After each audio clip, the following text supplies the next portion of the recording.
وَلَكِنْ تَعْمَلْ قُلُوبُ الَّتِي فِي الصُّدُورِ in Surah Hajj. These eyes don't get blind. The infidels, the opponents of Muhammad, Allah's grace and peace be upon him, they were not blind of eyes. They were blind of their spirits. وَلَكِنْ تَعْمَلْ قُلُوبُ الَّتِي فِي الصُّدُورِ. Because the spirit, its abode is our heart. For the animal being, it's a pump which is pumping the blood. But the spiritual being, for the spiritual being, it is the abode that is there, dwelling there. So these spirits can see, they can hear without these eyes and ears. And it thinks. لَهُمْ قُلُوبٌ لَا يَفْقَهُونَ بِهَا. Quran says they have hearts because Ruh is in the heart. That is the abode. So we have given them the Ruh, the Qalb, but they are not contemplating with it. This is not this eye, this is not this brain. This is the sight and the hearing and the contemplation of heart, or we may call it spirits. So this is actually the existence of human beings being composed of two elements. The animal, let me quote here a Persian couplet of Sheikh Sadi, the sage and poet, Persian sage and poet. Admi zada turfa ma'junast, as farishta sarishta was haywan. This human being is a very strange type of mixture. In it we have an angel as well as animal. The animal is our animal being, coming from clay. Its desires and lusts, they take us down. But the Ruh, spiritual being, came from God, and it wants to be nearer and nearer and nearer to God. There is a pull within ourselves. These two beings, they are at dagger ground. The animal being, the id or libido, they want to take us to the lusts and pleasures of this world, taking us to the clay. But the spirits, they want to take us high up, nearer and nearer and nearer to God. Now, another diagrammatic representation. Two forms of human knowledge.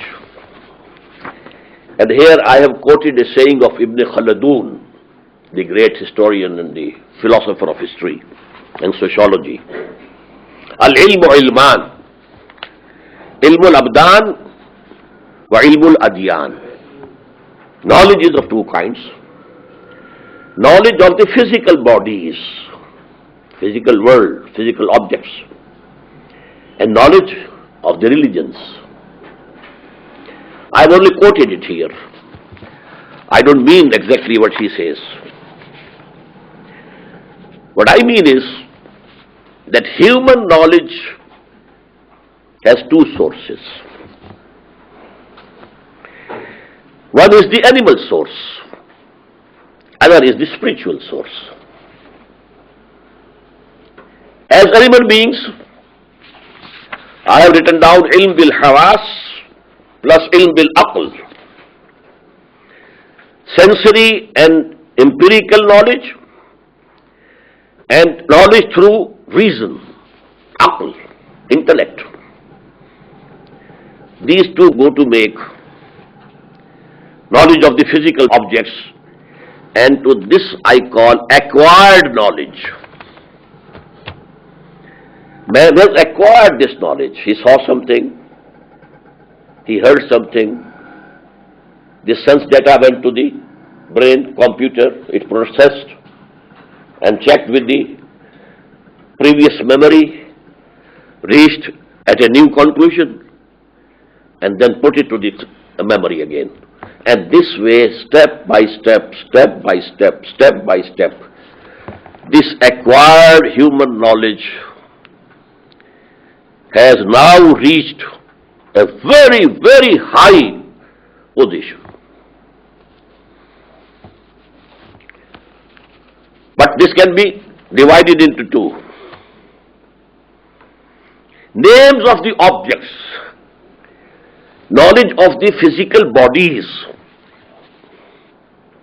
and number two, philosophy. To try to know the reality as a whole. This knowledge, with our external senses and our intellect, it was creeping with a very low speed, step by step, step by step. Except for the last century, I may say, there has been an explosion, a very big leap, very big leap. But before that, we were going step by step. But human mind, from the very beginning, also tried to contemplate the total reality as it is. And for that, this philosophy came into existence. Now, Quran says that when Allah created Adam and He appointed him as vicegerent on earth, He taught him all the names.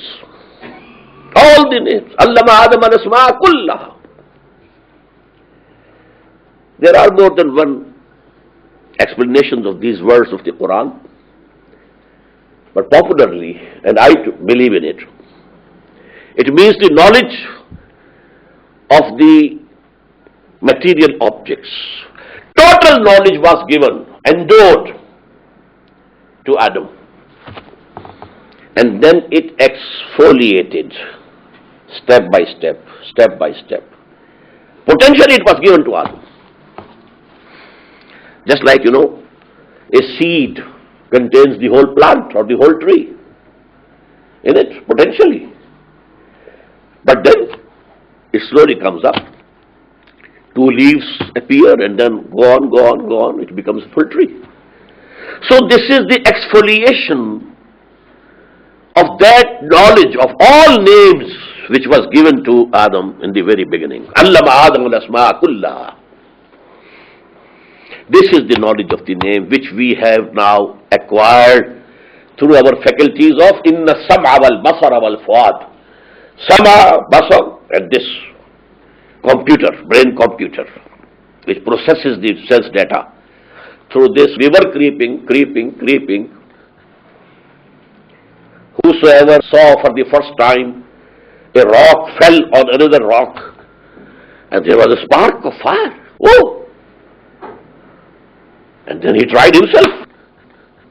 A rock striking against the other rock. And there was fire. So fire was invented. First form of energy that human being invented it. He must have been a very big inventor. Very big inventor. There was no form of energy before that. And so on and so forth. So this is Allama Adam al-asma kullaha. Main field of this knowledge is science, physical sciences.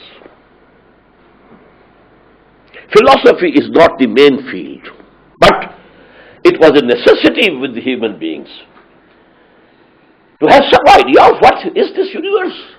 Who am I? Where from I come? Where I am going? What is knowledge? What is evil? What is good? We should know. So this was the urge due to which the philosophers, the sages, they contemplated. And we have different forms of philosophies and ideologies, and etc., etc. On the other side is the given knowledge, revealed knowledge